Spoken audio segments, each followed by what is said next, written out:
ভারতের কর্ণাটক রাজ্যের এক গুহা থেকে উদ্ধার করা হয়েছে এক রুশ নারী ও তার 2 শিশু কন্যাকে। এই ঘটনাকে ঘিরে তৈরি হয়েছে চরম রহস্য। 40 বছর বয়সী নীনা কুটিনা তার 6 ও 5 বছরের 2 মেয়েকে নিয়ে থাকছিলেন কর্ণাটকের গড়কোনা এলাকার একটি পাহাড়ি গুহায়। টহলরত পুলিশ সদস্যরা রঙিন কাপড় দেখে এগিয়ে গেলে দেখতে পান গুহায় পরিবারটি বসবাস করছে। তাদের কাছে ছিল সামান্য জিনিসপত্র, কয়েকটি কাপড়, প্লাস্টিক ম্যাট আর কিছু নুডলস।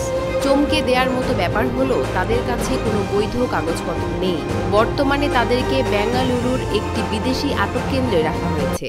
জানা গেছে শীঘ্রই তাদের দেশে ফেরত পাঠানো হবে।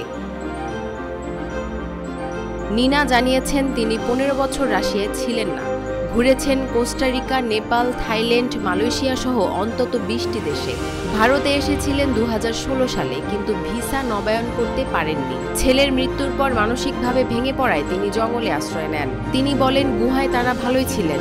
ঝর্ণায় গোসল করতেন, মাটির শিল্প করতেন, প্রকৃতির সঙ্গে একাত্ম হয়ে থাকতেন। তার ভাষায় সাপ ও বন্যপ্রাণী আমাদের বন্ধু, মানুষই সবচেয়ে বিপজ্জনক। তবে কেন তিনি এমন জীবন বেছে নিয়েছেন সেটা এখনো স্পষ্ট নয়।